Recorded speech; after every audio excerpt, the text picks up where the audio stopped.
Hello friends, स्वागत है आप सभी का ओआर स्टडी पॉइंट में। इस वीडियो में हम डिस्कस करते हैं द हिंदी ट्यूटोरियल हिंदी में।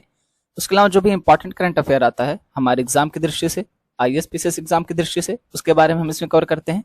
ये वीडियो रोज सुबह 7 बजे तक अपलोड कर दी जाती है। अगर कोई स्ट्रीम कंडीशन नहीं बनती है तो पीडीएफ के लिए आप टेलीग्राम ग्रुप से जुड़ सकते हैं। उसका नाम है ओआर स्टडी पॉइंट। इसकी लिंक भी आपको डिस्क्रिप्शन बॉक्स में मिल जाती है। आइए शुरू करते हैं आज का इंपॉर्टेंट डिस्कशन। दोस्तों, आप सभी को पता है कि चीन में एशियाई गेम चल रहे हैं, तो अभी हम लोग उसके बारे में बात नहीं कर रहे हैं। आप लोग परेशान मत होइएगा। जब एशियाई गेम के सारी डिटेल्स आ जाएगी ना, जब ये खत्म हो जाएगा, तो हम लोग एक ही वीडियो में एशियन गेम के बारे में पूरा डिटेल्स में कवर कर लेंगे, शुरू से लेकर के अंतिम तक कि कब पहली बार हुआ था, कहाँ पे हुआ था पहली बार, और जो इस समय चीन में हो रहा है इसमें भारत ने कितने पदक जीते हैं, किस खिलाड़ी ने किस कैटेगरी में कितना पदक जीता है, किसने स्वर्ण पदक जीता है, किसने ब्रॉन्ज पदक जीता है। ये सारी चीजें हम एक वीडियो में कवर कर लेंगे।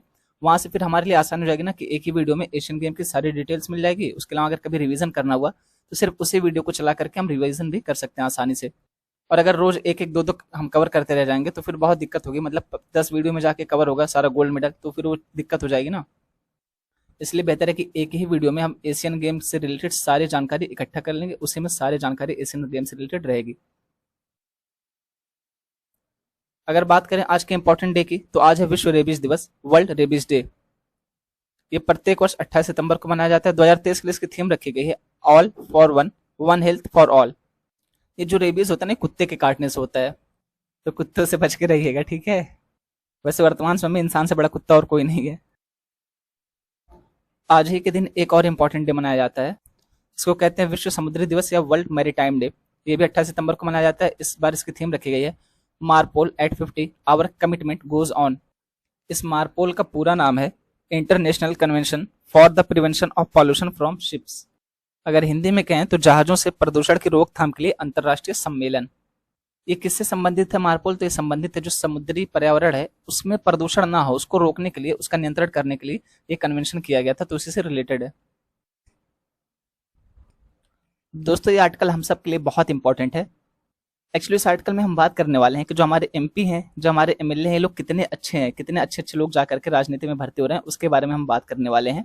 एक संस्थान है, उसका नाम है एडीआर। अब इसका पूरा नाम क्या है? तो एसोसिएशन ऑफ डेमोक्रेटिक रिफॉर्म्स। ये टाइम टू टाइम राजनीति से जुड़ी हुई रिपोर्ट अपनी जारी करती है, जिसमें ये बताती है कि जैसे एमपी एमएलए हो गए, ये कितने अच्छे लोग हैं। अच्छे से मतलब ये कि कितने एमपी एमएलए के ऊपर आपराधिक मुकदमे चल रहे हैं, कितने लोग क्रिमिनल बैकग्राउंड की सारी चीजें बताती है। उसके अलावा ये भी बताती है कि जो संसद का सत्र है वो कितने दिन चल रहा है, उसमें कितनी उत्पादकता है, कितनी प्रोडक्टिविटी है और कितने अच्छे से काम करिए, ये सारी चीजें बताते रहते हैं। तो इस वाली रिपोर्ट में हम बात करने वाले हैं कि जो हमारे एमपी एमएलए हैं ये कितने अच्छे हैं, मतलब कितने ऐसे लोग हैं, कितने ऐसे नेता जिनके ऊपर कोई ना कोई केस चल रहा है। जब ये रिपोर्ट आप जानेंगे तो आपको जान के हैरानी होगी कि कितने अच्छे अच्छे लोग को चुन करके हम लोग एमपी और एमएलए बना रहे हैं। और इसमें इन जैसे लोग की गलती नहीं है। आप सभी को पता है कि अभी कुछ समय पहले महिला पहलवानों का प्रदर्शन चल रहा था, किसके खिलाफ? तो बृजभूषण शरण सिंह के खिलाफ। और हम लोग क्या कर रहे थे? हम लोग महिला पहलवान को ही डिफेम कर रहे थे। तो इसमें इनकी गलती नहीं, ये लोग तो खुश होंगे ही, इसमें इनको क्या करना है? गलती तो हमारी ना, क्योंकि हम इनको चुन के भेजते हैं। हम जानते हैं कि इनके ऊपर 75 केस चल रहा है, इनके ऊपर बहुत सारे केस हैं, मर्डर के हैं, रेप के हैं, हत्या के, सारे केसेस हैं। उसके बाद भी हम इनको चुन के भेज देते हैं एमपी बनने के लिए, एमएलए बनने के लिए। तो जाहिर सी बात है कि इनके चेहरे पे तो स्माइल नजर आएगी। ये हमारी गलती है, हमें देखना चाहिए कि धर्म जाति से ऊपर उठ के जो बंदा सही से काम कर रहा हो, जिसके बैकग्राउंड में क्रिमिनल बैकग्राउंड ना हो, जो एजुकेटेड हो, उसको वोट दें, चाहे वो कोई भी हो। लेकिन हम क्या करते हैं? मैक्सिमम टाइम धर्म जाति के नाम पे वोट दे देते हैं। ये नहीं देखते हैं कि फिर आगे फ्यूचर 5 साल कहाँ जाने वाले। फिर 5 साल गाली देते रहते हैं, रोते रहते हैं कि कुछ नहीं हुआ, ऐसे नहीं हुआ, वैसे नहीं हुआ। जवान मूवी में भी इस बारे में जागरूकता फैलाने की कोशिश की गई है। तो आप में से किसी ने देखी है जवान मूवी? खैर, इन सबको छोड़ते चलिए देखते रिपोर्ट के बारे में कि रिपोर्ट क्या कह रही है। फिर उसके बाद हम ये भी जानेंगे कि जो राजनीति में अपराधीकरण है इसका स्टैटिक पोर्शन क्या है। तो इसके बारे में भी हम जानने वाले हैं कि इसके पीछे कारण क्या होता है, इसका निहितार्थ क्या है, इससे होने वाले नुकसान क्या है। ये सारी चीजें हम जानने वाले हैं इस आर्टिकल में। ये जो महिला पहलवानों का प्रदर्शन चल रहा था उसी को लेकर के जब सुप्रीम कोर्ट ने दिल्ली पुलिस से ये कहा कि एफआईआर दायर करे, तो दिल्ली पुलिस ने एफआईआर दायर किया बृजभूषण शरण सिंह पर। और उसके अलावा एक और सदस्य थे, इनका नाम था वीरेंद्र तोमर। इनके ऊपर धारा 354, ये 354 क्या कहती है? तो महिला की गरिमा को ठेस पहुंचाने के इरादे से हमला या आपराधिक बल, 354A यौन उत्पीड़न, और भारतीय दंड संहिता की धारा 354D पीछा करना के तहत अपराध का आरोप लगाया गया है इन दोनों के ऊपर। बृजभूषण शरण सिंह हो गए और यहाँ पे WFI wrestling federation of India के सदस्य हैं ये वीरेंद्र तोमर। इनके ऊपर 1000 पेज की चार्जशीट दायर की गई है। एडीआर यानी कि एसोसिएशन ऑफ डेमोक्रेटिक रिफॉर्म्स, इसने ये बताया कि जो 763 लोकसभा और राज्यसभा सांसद हैं जब इन्होंने अपना पर्चा दाखिल किया तो उसके हिसाब से 306 सांसद यानी कि लगभग 40% के खिलाफ आपराधिक मामले थे। उसके अलावा 194 लगभग 25% के खिलाफ गंभीर आपराधिक मामले लंबित थे। गंभीर आपराधिक मामलों से क्या मतलब है? जैसे कि गैर जमानती अपराध हो गया, हत्या, अपहरण, भ्रष्टाचार की रोकथाम, बलात्कार और महिलाओं के खिलाफ अन्य अपराध शामिल हैं। बात की जा रही तालिका 2 में उन 21 सांसदों की सूची दी गई। किन 21 सांसदों की? जिन पर चुनाव के समय महिलाओं के खिलाफ अपराधों में शामिल होने के आरोप लंबित थे, जिनमें से 4 पर बलात्कार के भी आरोप थे। अब ये तालिका, ये रहा टेबल 2। यहाँ पे आप देख सकते हैं कि एमपी के नाम दिए गए हैं, ये किस पार्टी से हैं ये दिया गया है, और ये किस राज्य से हैं ये दिया गया है, और कौन सी धारा के अंतर्गत इनके ऊपर चार्जेस हैं ये दिए गए हैं। तो जैसे बात करें अमर पटनायक की, ये बीजेडी से हैं उड़ीसा के, इनके ऊपर धारा 354 के तहत केस दर्ज है। इसी तरीके से राजेश चुदासमा है, इनके ऊपर, ये बीजेपी के हैं और इनके ऊपर 354 के तहत केस दर्ज है, ये गुजरात के रहने वाले हैं। इसी तरीके से बी के पांडा है, ये भी बीजेपी के हैं। तो अब आप यहाँ से नाम देख लीजिएगा, एक एक नाम तो मैं बताने से रहा, क्योंकि एक एक नाम बताऊंगा तो 1 घंटा तो इसी में लग जाएगा। अगर आपके स्टेट का कोई तो उसका नाम जरूर याद रखिएगा।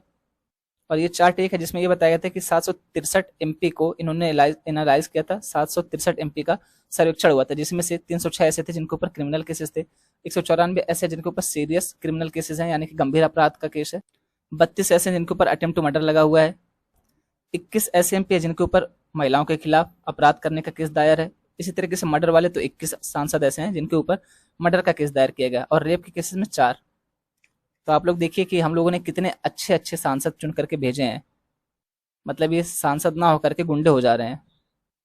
अब यहाँ पे बात करें कि तालिका में उल्लिखित महिलाओं के खिलाफ आईपीसी की कौन कौन सी धाराएं लगाई, तो 354, 366, 376, 509, इसी तरीके से 354A, 354B। तो आप यहाँ पे देख सकते हैं कि उनके बारे में जानकारी दी गई, कौन कौन सी धाराएं लगाई गई हैं और इसके अंतर्गत क्या क्या चीजें आती हैं।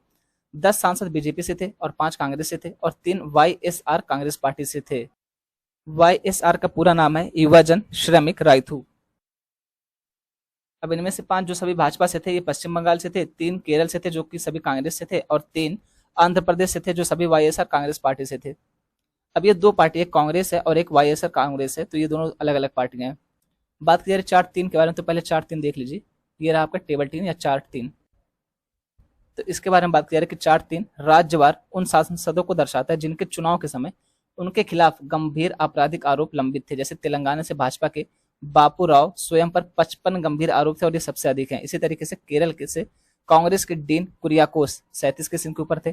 कुल मिलाकर 194 सांसदों पर 860 गंभीर आरोप लंबित हैं, मतलब 860 गंभीर आरोप हमारे सांसदों के ऊपर है। सोचिए, यहाँ पे स्टेट और एमपी के नाम दिए गए कि किनके ऊपर कौन से स्टेट से कितने ज्यादा केसेस लंबित हैं। एडीआर की रिपोर्ट तो यहीं तक थी। अब हम जानते हैं जो राजनीतिक का अपराधीकरण है इसके बारे में, जो स्टैटिक पोर्शन है उसको बारे में हम जानने वाले हैं अच्छे से कि इसके पीछे रीजन क्या है, क्यों होता है ऐसा, और इसका नुकसान क्या होने वाला है। ये सारी चीजें हम यहाँ पे जानने वाले हैं।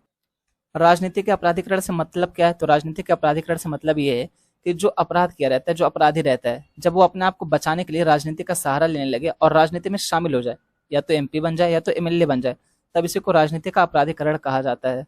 अब राजनीति में अपराधियों का आना जाहिर सी बात है कि चुनाव में निष्पक्षता को भी प्रभावित करेगा, कानून का पालन एवं जवाबदेह होना, ये सारी चीजें प्रभावित होंगी।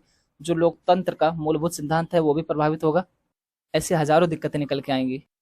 राजनीति में अपराधीकरण की वर्तमान स्थिति के बारे में बात करें तो एडीआर, वही एसोसिएशन ऑफ डेमोक्रेटिक रिफॉर्म्स ने यह कहा कि 2004 से अब तक लगातार राजनीति में अपराधीकरण बढ़ता जा रहा है। 2004 में 24% सांसदों पर आपराधिक मामले थे और यही बढ़कर के 2019 में 43% हो गए हैं। उसके अलावा बात करें कि फरवरी 2023 में दायर एक याचिका में दावा किया गया था कि वर्ष 2009 से घोषित आपराधिक मामलों वाले सांसदों की संख्या में 44% की वृद्धि हो चुकी है। जो वर्ष 2019 में जो लोकसभा चुनाव हुआ था, इसमें 159 सांसद ऐसे थे जिन्होंने खुद कबूल किया था कि इनके ऊपर गंभीर आपराधिक मामलों की घोषणा की गई है, गंभीर आपराधिक मामले इनके ऊपर चल रहे हैं। गंभीर आपराधिक मामलों से क्या मतलब है? तो जैसे बलात्कार हो गया, हत्या हो गया, हत्या का प्रयास हो गया, अपहरण हो गया, महिलाओं के खिलाफ अपराध हो गया, ये सारी चीजें शामिल थी। अगर हम बात करें कि राजनीति के अपराधीकरण का कारण क्या है, इसके पीछे की वजह क्या है, तो इसमें पहला पॉइंट बताया जा रहा है वोट बैंक। आप देखेंगे कि वोट के लिए सबसे ज्यादा राजनीति होती है, मतलब वोट के लिए दंगे करा दिए जाते हैं, लोगों के घर जला दिए जाते हैं, किसी एक पर्टिकुलर कम्युनिटी को टारगेट कर लिया जाता है, कभी धर्म के नाम पे, कभी जाति के नाम पे, कभी कुछ, मतलब राजनीति ही बैकग्राउंड में रहती है कहीं ना कहीं। तो क्या होता है, कई बार ये लोग गुंडों का सहारा लेते हैं कि चलो डरा धमका के आ जाए कि इन लोग अगर वोट नहीं दिए तो फिर इनको काट दिया जाएगा, वोट मुझे मिलना चाहिए, इस तरीके की बातें देखेंगे आप कई बार पिक्चरों में भी चीजें दिखाई जाती हैं। उसके अलावा बात की जा रही है कि भ्रष्टाचार की। अब सभी को पता है कि चुनाव लड़ने के लिए बहुत बड़ी मात्रा में पैसा चाहिए होता है। अब इतना पैसा तो किसी एक इंसान के पास होता नहीं, फिर ये लोग क्या करते हैं, तो चंदा लेते हैं। अब जब चंदा लेते हैं तो ये जायज़ पैसा है, नाजायज़ पैसा है, ब्लैक मनी है, व्हाइट मनी, इनसे मतलब नहीं है। इनको क्या करना, बस पैसा चाहिए, और जब पैसा लेकर के जीत जाते हैं तो फिर ज़ाहिर-सी बात है कि जिसने पैसा दिया था उसकी वाली ही करेंगे। तो ये सारी समस्याएँ भी निकल के आती हैं। उसके अलावा बात की जा रही है, अगला पॉइंट है निहित स्वार्थ की। तो यहाँ पे वही बात बताने की कोशिश की गई कि लोग आमतौर पर क्या करते हैं, तो सामुदायिक हितों के एक संकीर्ण पूर्वाग्रही दृष्टिकोण के तहत मतदान करते हैं और राजनेताओं की आपराधिक पृष्ठभूमि की अनदेखी करते हैं। यानी लोग क्या करते हैं कि राजनेता कैसा है उसके बारे में हमें नहीं जानना है, ये अपने धर्म का है ना, अच्छा चलो ठीक है अपने धर्म का दे दो, अपनी जात का है ना, अच्छा चलो ठीक है दे दो, किसी एक पर्टिकुलर पार्टी का है ना, चलो दे दो, चाहे वो उसके ऊपर 300 से ज्यादा भी केस चल रहे हैं, उससे इनको दिक्कत नहीं है। इनको इससे लेना देना ही नहीं कि वो कितना एजुकेटेड है, कितना केस चल रहा है, उससे मतलब ही नहीं, बस अपने धर्म जाति का हो, अपने पार्टी को दे दो उठा के वोट। उसके बाद फिर वो वही करेगा, जाहिर सी बात है, उसका क्रिमिनल बैकग्राउंड है, आज नहीं तो कल फिर वो आपके ऊपर भी आएगी वही चीज। अगला बिंदु बाहुबल का। अब ये कैसे काम करता है, तो राजनेता चुनावों के दौरान भ्रष्टाचार और बाहुबल को खत्म करने के वादे तो करते हैं, परंतु शायद ही कभी पूरा करते हो। अब देखेंगे कि कई बार राजनेताओं के द्वारा ये कहा जाता है कि अगर हम सत्ता में आ गए, अगर हमारी सत्ता में की सरकार आती है, तो जितने भी क्रिमिनल बैकग्राउंड के हम सबके ऊपर केस कर देंगे, सबको उठा के फेंक देंगे, सबको सांसद से बाहर कर देंगे। लेकिन होता कुछ नहीं है। फिर जब आ जाते हैं सत्ता में, फिर वो भी वही चीज कर रहे होते हैं जो पिछली सरकार कर रही होती है, फिर कोई बदलाव नहीं आता। तो वही बात यहाँ पे बताई जा रही है। उसके अलावा ये बात की जा रही है कि जो first pass the post system है, अब ये first pass the post system क्या है, जैसे मान लीजिए एक निर्वाचन क्षेत्र है ए नाम का, यहाँ से 5 उम्मीदवार लड़ रहे हैं। अब पांचों में से जिसको सबसे ज्यादा वोट मिल रहे, मान लीजिए यहाँ पे 100 वोटिंग थी, ठीक, एक उम्मीदवार को 40 वोट मिल गए, दूसरे को मिले 30 वोट, बाकी सबको 10-10 वोट मिल गए, 30-30-60-40 100 वोट हो गया 5 लोगों में। अब जिसको सबसे ज्यादा वोट मिला है यही विजयी हो जाएगा। जैसे हमारे यहाँ पे चुनाव होता है, वही प्रणाली की बात की जा रही है कि जिसको सबसे ज्यादा वोट मिलता है वही विजय हो जाता है। तो ये क्या किया जाता है कि सबसे ज्यादा वोट लेने के लिए कई बार बाहुबल का प्रयोग किया जाता है, यानी डरा धमका करके वोटिंग करवा ली जाती है कि हमारे यहाँ पे करो। उसके अलावा आप देखें कई बार क्या होता है, रैगिंग कर ली जाती है, वोटों की बंदी बना लिया जाता है कि अगर मेरे खिलाफ जाके वोट दोगे तो फिर अच्छा नहीं होगा। इस तरीके की भी घटनाएं देखने को मिलती हैं। तो उसी के बारे में बात करें। फर्स्ट पास द पोस्ट पर पोस्ट प्रणाली यही है कि जितने भी उम्मीदवार लड़ रहे हैं उसमें से सबसे ज्यादा वोट जिसको मिलेगा वही विजयी हो जाएगा। तो सबसे ज्यादा वोट लेने के लिए भी कई बार गलत तरीकों का सहारा लिया जाता है, गुंडों को भेजा जाता है कि डरा धमका क्या हो ताकि हमारी सत्ता बनी रहे, हमारी सरकार बनी रहे। वही चीज यहाँ पे लिखी गई जो मैंने समझा है। उसके अलावा बात करें कि धन बल की, तो वही बात है, काला धन का प्रयोग किया जाता है चुनाव में। अब जब काला धन का प्रयोग किया जाएगा तो जाहिर सी बात है कि इसका मिसयूज भी होगा। अच्छी जगह तो यूज करेंगे नहीं जब काला धन है, और फिर जिसका धन ले रहे हैं, जिसका धन के भरोसे हम जीत रहे हैं, फिर जब सत्ता में आएंगे तो उसी के साथ मिलकर काम करेंगे, उसके खिलाफ तो जाके काम करेंगे नहीं। तो ये सारी चीजें देखने को मिलती हैं। उसके अलावा बात की जा रही है कि अकुशल शासन, यानी कि जो देश है हमारे यहाँ पे भी कोई कानून ऐसा नहीं स्पेसिफाइड जो इस चीज से निपटने के लिए बनाया गया हो कि जो आपराधिक सांसद हैं इनके खिलाफ इसके कानून के तहत कार्रवाई की जाएगी। वही आईपीसी की धारा, सीआरपीसी की धारा के तहत कार्रवाई की जाती है। तो ऐसी धाराओं की भी कमी है, ऐसे कानून की भी कमी। उसके अलावा सबसे बड़ा जो पॉइंट है ना, आप देखेंगे सबसे ज्यादा, तो वह राजनीतिक इच्छा की कमी। एक बार अगर सरकार चाह लेना तो कोई भी आपराधिक बैकग्राउंड का सांसद हो, चाहे वो क्रिमिनल हो, कोई भी बच नहीं सकता है। लेकिन सरकार भी चाहेगी क्यों, कोई भी सरकार हुई, सबको बैकग्राउंड से सपोर्ट मिलता रहता है। इन लोग सब यही लोग मिलकर के सरकार बनाते, तो इनके खिलाफ जाके सरकार कैसे काम करेगी। बात की जा रही है केवल आदर्श आचार संहिता है जिसे किसी कानून द्वारा लागू नहीं किया जाता है। अब ये आदर्श आचार संहिता तो है, लेकिन ये भी कानूनी रूप से लागू नहीं होता। ये तो चुनाव के टाइम पे चुनाव आयोग कह देता है कि हाँ ये लागू हो चुकी है, लेकिन ये अभी कानून नहीं बना हुआ है, इसको बस ऐसे लागू किया जाता है आदेश के द्वारा। अब बात की कि राजनीति के अपराधीकरण के निहितार्थ क्या, ऐसे समस्याएं क्या निकल के आती हैं। तो जाहिर सी बात है कि जो चुनाव होगा वो स्वतंत्र रूप से नहीं हो पाएगा, निष्पक्ष तरीके से नहीं हो पाएगा। अब एक आदमी है, ये काला धन लेके 100 करोड़ रुपए खर्च कर रहा है चुनाव पे, वहीं एक सीधा साधा आदमी है, इसके पास 1 करोड़ रुपए भी नहीं खर्च करने के लिए चुनाव में। दूसरी बात, इनके पास बाहुबल नहीं है, ये गुंडे नहीं है, और ये भाई सीधे साधे आदमी है और ये भाई साहब गुंडे हैं। अब ये जाएंगे, इनको डरा धमका देंगे, इनकी फैमिली के साथ गलत करने की धमकी देंगे, फिर ये बैठ जाएंगे, तो निष्पक्ष चुनाव नहीं हो पाएगा, यहाँ पे लोकतंत्र के खिलाफ हो जाएगा। उसके अलावा बात की जा रही है कि जो सुशासन होता है इसको भी प्रभावित करते हैं। जब जो नेता है, जो कानून बनाने वाला है, वो खुद क्रिमिनल बैकग्राउंड से है, तो जाहिर सी बात है कि क्रिमिनल लोग को ही सपोर्ट करेगा। फिर क्या होगा, जब क्रिमिनल लोग को सपोर्ट करेगा तो सुशासन कैसे स्थापित होगा। जाहिर सी बात है कि राम राज्य स्थापित नहीं हो पाएगा। जब वो खुद क्रिमिनल है तो ऐसे लॉ क्यों पास होने देगा जो उसके खिलाफ हो, ऐसी चीजें क्यों होने देगा समाज में जो उसके खिलाफ जाएंगी। तो जैसे वो है उसी तरीके से चीजें भी प्रभावित करेगा। वही बात यहाँ पे क्लियर। उसके अलावा जो लोक सेवक होते हैं, पब्लिक सर्वेंट, जो कि आप भी बनने जा रहे हो, इस एग्जाम की तैयारी करके आईएएस बनने जा रहे हैं, ये भी एक पब्लिक सर्वेंट होते हैं। तो इनकी सत्यनिष्ठा को भी प्रभावित करता है। अब कैसे, अब देखिए एक विधायक है, इसके ऊपर 10 केसेस चल रहे हैं क्रिमिनल के, और आप इतना सारा टाइम लगा के, इतनी सारी मेहनत करके, इतना कड़ी मेहनत करके आप आईएएस ऑफिसर बन रहे हैं। ये भाई साहब विधायक हैं, आते हैं इनके ऊपर 10 केस, आपको झाड़ के चले जा रहे हैं। तो जाहिर सी बात है कि आपको लगेगा ना यार इतना पढ़ने का क्या मतलब है।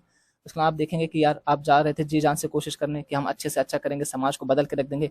पता चल रहा है कि आपके यहाँ का जो विधायक है, जो सांसद है, वो चाहता ही नहीं कि आप समाज को बदले। वो आपको दबाव डाल रहा है बार बार कि ऐसा नहीं करना है, ऐसा करोगे तो तुम्हारे घर वालों को उठवा लेंगे, ऐसा करोगे तो ये हो जाएगा। तो जाहिर सी बात है कि यहाँ पे भी दिक्कत होगी। उसके अलावा सामाजिक वैमनस्य भी बढ़ाता है। वैमनस्य का मतलब होता है दुश्मनी। अब ये कैसे करते हैं, देखिए राजनेता जो होते हैं अपने आप को बचाने के लिए कई बार क्या करते हैं, धर्म और जाति का सहारा लेते हैं कि मैं तो आपके अपने बीच का हूँ, आपके धर्म का हूँ, अन्य पार्टी का आएगा तो आप लोग को काट के फेंक देगा। इस तरीके की बातें फैलाई जाती हैं ताकि क्या किया जा सके, अपने आप को बचाया जा सके, अपने आप को ढका जा सके। तो हमें इन सारी चीज़ों में नहीं फंसना। अगर आप ये लेक्चर सुन रहे हैं, आप आईएएस की तैयारी कर रहे हैं, तो कम से कम इतनी उम्मीद तो आपसे की जा सकती है कि कम से कम आप इन सारी चीज़ों में ना फंसें। आपका माइंड बहुत ओपन होना चाहिए। अगर हम बात करें जो ऐसे क्रिमिनल बैकग्राउंड के नेता हैं, इनको संसद से डिस्क्वालीफाई कैसे किया जा सकता है, इनको हटाया कैसे जा सकता है सांसद पद से, इससे संबंधित विधायी पहलू क्या है, संविधान में कुछ कहा गया है कि नहीं कहा गया है, कोई कानून है कि नहीं, उसके बारे में अगर हम बात करें तो जाहिर सी बात है कि संविधान ने इसके बारे में कोई भी जानकारी नहीं दी है। यानी संविधान ये नहीं बताता है कि किसी एमपी एमएलए को कैसे हटाना है, इसके लिए क्या प्रक्रिया होनी चाहिए, किन आधारों पर हटाया जा सकता है। तो फिर जो अयोग्यता वाला मैटर आता है, ये कैसे होता है, तो ये जन प्रतिनिधित्व अधिनियम 1951 के तहत अयोग्यता के मामले को देखा जाता है कि कोई एमपी या एमएलए अयोग्य है या नहीं है। इस जनप्रतिनिधित्व अधिनियम 1951 की धारा 8 ये कहती है कि कुछ अपराधों के लिए दोषी ठहराए गए व्यक्ति चुनाव लड़ने के योग्य नहीं होंगे। अब ऐसे अपराध कौन से हैं जिसमें कम से कम आपको न्यूनतम 2 वर्ष की सजा दी गई हो, कारावास की सजा, और जिसको 2 वर्ष की कारावास की सजा दी गई है वो 6 साल तक चुनाव नहीं लड़ सकता है। ये जनप्रतिनिधित्व अधिनियम 1951 कहता है, ना कि संविधान कहता है, तो इसको ध्यान में रखिएगा। उसके अलावा ये जो अधिनियम है ये भी कहता है कि अगर किसी व्यक्ति के खिलाफ मामले लंबित हैं, यानी उसको सजा नहीं हुई है, तो फिर वो चुनाव लड़ सकता है। और यही दिक्कत हो जाती है क्योंकि आप देखेंगे 300 से ज़्यादा केसेस लंबित हैं, लेकिन उसके बाद भी ये चुनाव लड़ते हैं, उसके बाद सांसद बन जाते हैं, एमपी एमएलए बन जाते हैं, फिर दिक्कत होती है, फिर ये अपनी पोस्ट का गलत फायदा उठा करके अपने खिलाफ जो केस रहते हैं उसको दबवा देते हैं, वो केस आगे नहीं बढ़ पाता है। अब हम देखते हैं कि जो राजनीतिक अपराधीकरण हो रहा है, इसके खिलाफ कौन कौन सी पहल की गई है, इसके खिलाफ कौन कौन सी सिफारिशें आई। तो बात करें कि 1983 में राजनीतिक अपराधीकरण पर एक समिति गठित की गई थी, उसका नाम था वोहरा समिति। इस समिति का काम ये था कि जो राजनीतिक आपराधिक गठजोड़ है इसकी सीमा की पहचान करे, इसके बारे में बताए और इसे कैसे निपटा जाए इसके लिए भी कोई उपाय बताए। उसके अलावा बात करें कि विधि आयोग द्वारा प्रस्तुत 244वीं रिपोर्ट 2014 में विधायिका में लोकतंत्र और धर्मनिरपेक्षता के लिए गंभीर परिणाम पैदा करने वाले आपराधिक राजनेताओं की प्रवृत्ति पर अंकुश लगाने की आवश्यकता पर विचार किया गया है। विधि आयोग ने उन लोगों की अयोग्यता की सिफारिश की जिनके खिलाफ 5 वर्ष या उससे अधिक की सजा के साथ दंडनीय अपराध के लिए नामांकन की जांच की तारीख से कम 1 वर्ष पहले आरोप तय किए गए हों। उसके अलावा 2017 में केंद्र सरकार ने एमपी एमएलए से जुड़े जो भी आपराधिक मामले हैं इसको तेजी से ट्रैक करने के लिए 1 वर्ष के भीतर 12 विशेष अदालतें स्थापित करने की योजना शुरू की थी। शीर्ष अदालत ने तब से कोई निर्देश जारी किए हैं, यानी कि सुप्रीम कोर्ट के द्वारा तब से बहुत सारे निर्देश जारी कर दिए गए हैं इसके बारे में लेकर कि जो राजनीतिक अपराधीकरण हो रहा है उसके बारे में, जिसमें केंद्र से इन मामलों की जांच में देरी के कारणों की जांच के लिए एक निगरानी समिति गठित करने को कहा गया है सुप्रीम कोर्ट के द्वारा। अब यहाँ पे हम बात करने वाले हैं कि राजनीति का जो अपराधीकरण हो रहा है इसको लेकर के सुप्रीम कोर्ट ने केस दर केस क्या कहा है। जैसे इसमें पहला पॉइंट है एसोसिएशन फॉर डेमोक्रेटिक रिफॉर्म्स बनाम भारत संघ, 2002 का मामला था ये। इसमें सुप्रीम कोर्ट ने क्या कहा था, तो वर्ष 2002 में सर्वोच्च न्यायालय ने फैसला सुनाया कि चुनाव लड़ने वाले प्रत्येक उम्मीदवार को शैक्षिक योग्यता के साथ उसे अपने आपराधिक और वित्तीय रिकॉर्ड की घोषणा करनी होगी। यानी आपको ये बताना होगा कि आप कितने पढ़े लिखे हैं, उसके अलावा आपको ये भी बताना होगा कि आपके खिलाफ कितने केस चल रहे हैं और फिर आपका कितना प्रॉपर्टी, ये सारी चीजें आपको बतानी पड़ेंगी। अगला केस है रमेश दलाल बनाम भारत संघ 2005 का केस। वर्ष 2005 में सर्वोच्च न्यायालय ने निर्णय सुनाया कि दोषी ठहराए जाने पर मौजूदा सांसद या विधायक को चुनाव लड़ने से अयोग्य घोषित कर दिया जाएगा और कानून की अदालत द्वारा 2 साल या उससे अधिक के लिए कारावास की सजा सुनाई जाएगी। अगला केस है लिली थॉमस बनाम भारत संघ 2013 का मामला। इसमें सर्वोच्च न्यायालय ने घोषणा की है कि संसद या राज्य विधानसभा का कोई भी सदस्य जो किसी अपराध के लिए दोषी ठहराया जाता है और 2 साल या उससे अधिक की जेल की सजा काटता है, उसे पद धारण करने से अयोग्य घोषित कर दिया जाएगा। अगला केस है मनोज नरूला बनाम भारत संघ 2014 का केस। दिल्ली उच्च न्यायालय ने कहा कि एक व्यक्ति को केवल इसलिए चुनाव लड़ने से अयोग्य नहीं ठहराया जा सकता है क्योंकि उस पर आपराधिक आरोप लगाया गया है।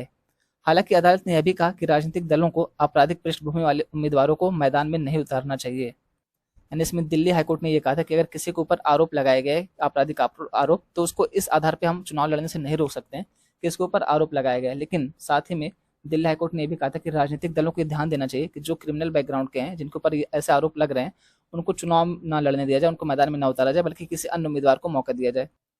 अगला है पब्लिक इंटरेस्ट फाउंडेशन बनाम भारत संघ 2019 का मामला। सर्वोच्च न्यायालय ने राजनीतिक दलों को अपने उम्मीदवारों के आपराधिक रिकॉर्ड को अपनी वेबसाइट, सोशल मीडिया हैंडल और समाचार पत्रों पर प्रकाशित करने का आदेश दिया है। अदालत ने भारत निर्वाचन आयोग, इलेक्शन कमीशन ऑफ इंडिया को यह सुनिश्चित करने के लिए एक ढांचा तैयार करने का भी निर्देश दिया ताकि उम्मीदवारों के आपराधिक रिकॉर्ड की जानकारी प्रभावी ढंग से प्रसारित की जा सके। यानी इस केस में सुप्रीम कोर्ट ने यह कहा कि जो भी आपकी वेबसाइट है, जो भी आपका सोशल मीडिया हैंडल है, यहाँ पे आप अपने जो सदस्य हैं उसके बारे में बताइए कि इनके ऊपर कितने आपराधिक केस चल रहे हैं, कैसे कैसे कंडीशन बनी, सारी चीज़ें आप वहाँ पे अपडेट करिए। बात करें आगे की राह क्या हो, तो ईसीआई को अधिक शक्ति दी जाए। चुनाव सुधारों पर समितियों ने चुनावों के राज्य वित्त पोषण और काले धन पर अंकुश लगाने तथा राजनीतिक के अपराधीकरण को सीमित करने के लिए निर्वाचन आयोग को मजबूत करने की सिफारिश की है। इसके अलावा मतदाताओं का कर्तव्य, सबसे इंपॉर्टेंट तो ये कि जब हमें पता है कि इसके ऊपर केस चल रहा था, हम उसको क्यों जितवा रहे हैं बार बार। एक बार नहीं जीता उसके बाद अब उसकी शक्ति अपने आप ही खत्म हो जाएगी, कम हो जाएगी। तो ये चीज़ हम नहीं देखते हैं, हमें क्या है, बस हमारे धर्म का है, हमारी जात का है, या 500 रुपये प्लस दारू मिल गया, 500 रुपये प्लस दारू प्लस चिकन मिल गया, तो चलो इसी को वोट दे दो। बाकी सारी चीज़ें हम भूल जाते हैं। तो ये हमारी समस्या है, ये हमारा कर्तव्य बनता है कि हम इन सारी चीज़ों पर ध्यान दें।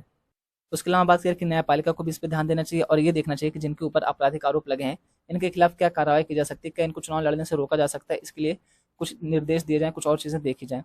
उसके अलावा बात करें शीघ्र न्यायिक प्रक्रियाएं।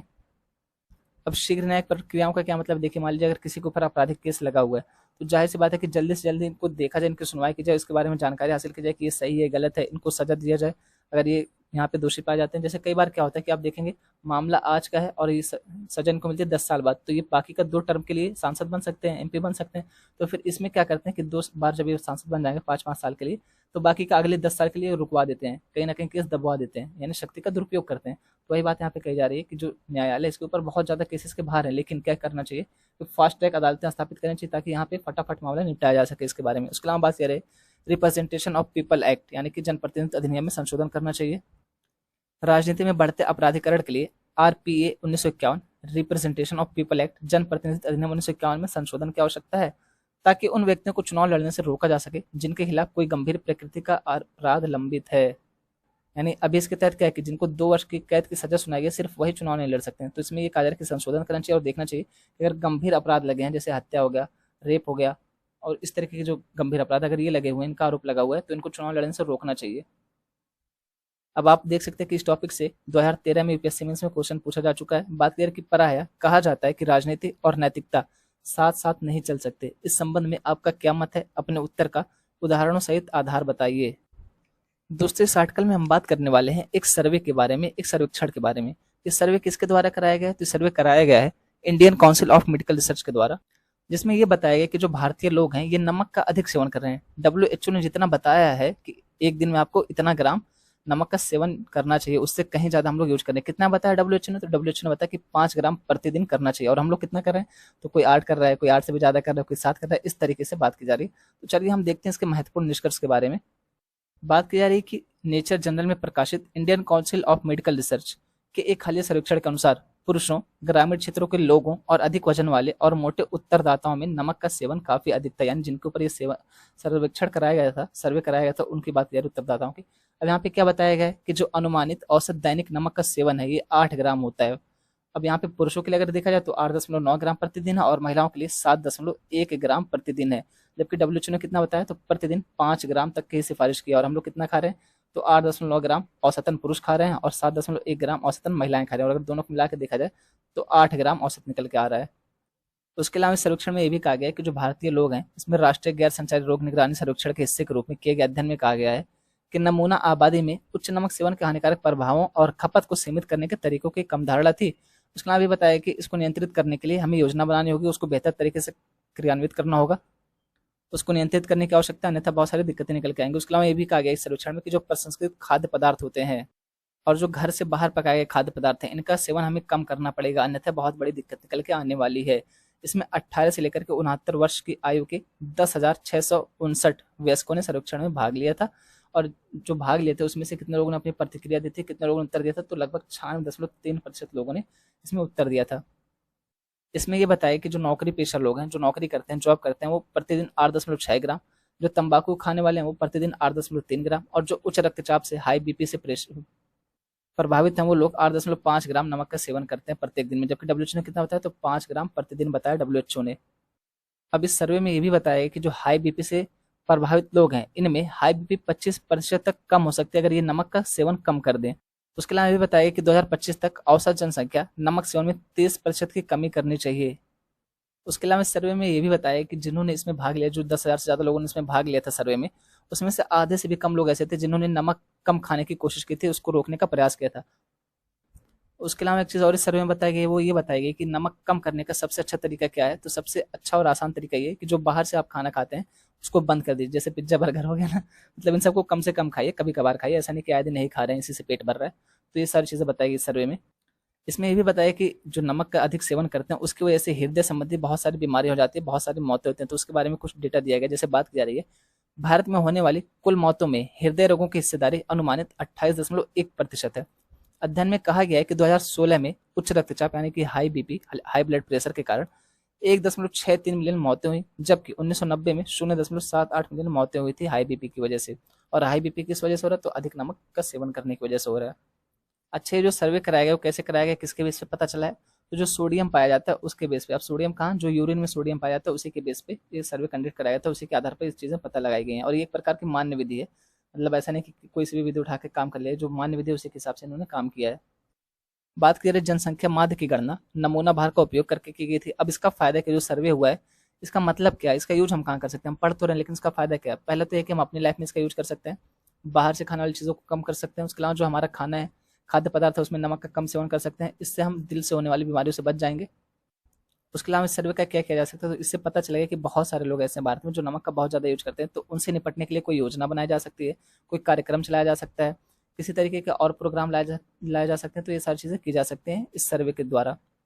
और इस रिपोर्ट के साथ एक डिस्क्लेमर जोड़ दिया गया है। वो डिस्क्लेमर ये कि नमक सेवन के प्रति जागरूकता और व्यवहार के बारे में जानकारी स्व रिपोर्ट की गई थी, यानी उन्होंने जो बताया था उसी के आधार पर ये रिपोर्ट जारी की गई, उसी के आधार पर ये सर्वे बताया गया। यह सूचना पूर्वाग्रह के अधीन हो सकती है, यानी ऐसा भी हो सकता है कि कुछ पूर्वाग्रह शामिल हो इसमें, मतलब 100% सही नहीं हो सकती है, हो सकता है कि इसमें कुछ कमी भी हो। अध्ययन में किसी सह संबंध विश्लेषण के लिए खाद्य पदार्थों और मसालों में नमक के वास्तविक आहार स्रोतों पर डेटा एकत्रित नहीं किया गया है।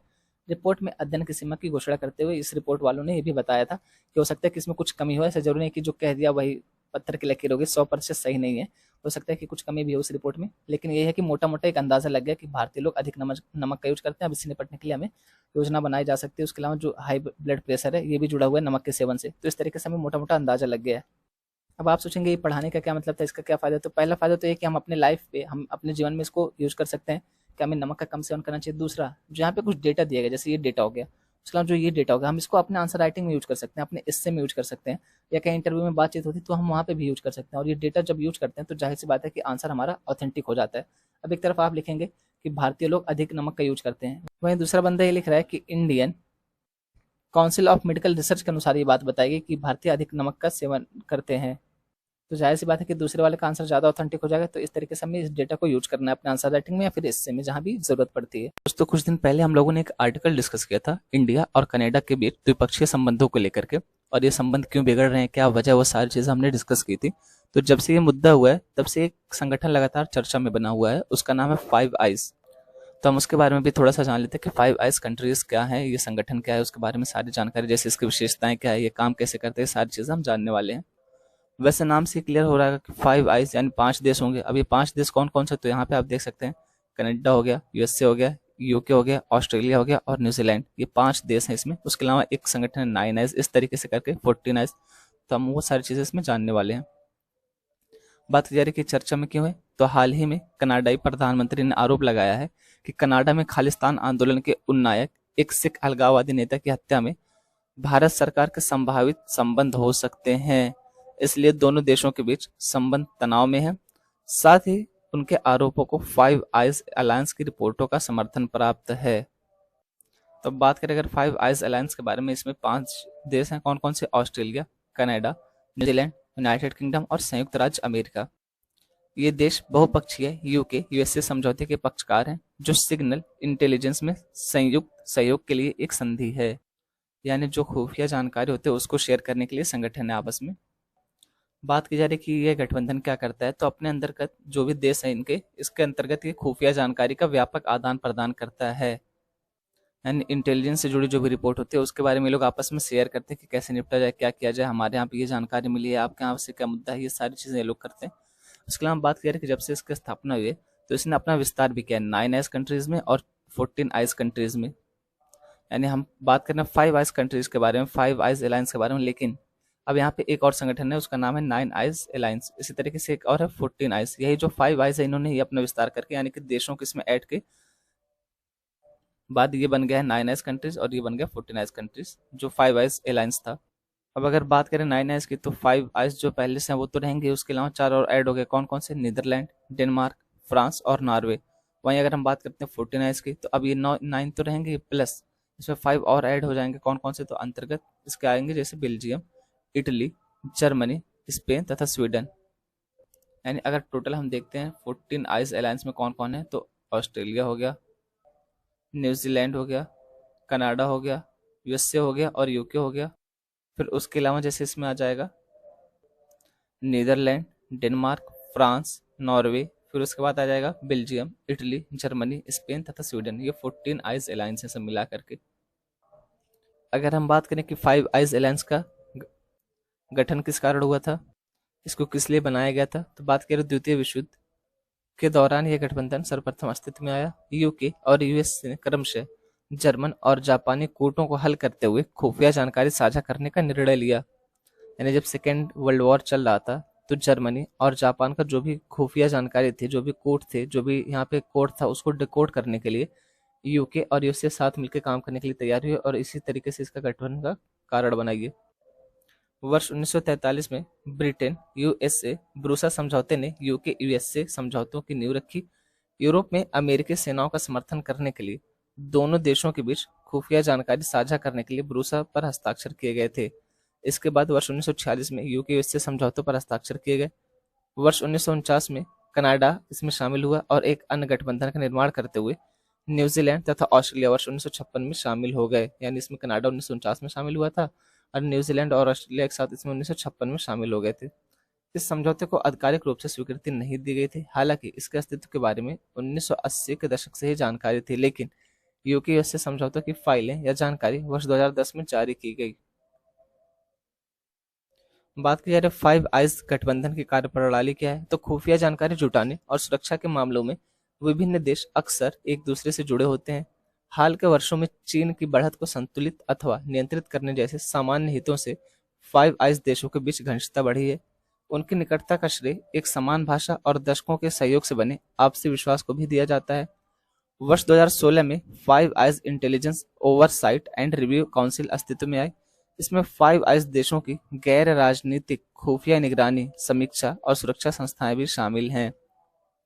वर्तमान समय में जो भारत और कनाडा के मुद्दे चल रहे हैं, इसमें फाइव आइज की भूमिका क्या है, तो खास तौर पर अमेरिका, ब्रिटेन और ऑस्ट्रेलिया जैसे देशों को भारत के समकक्ष देखा जा सकता है।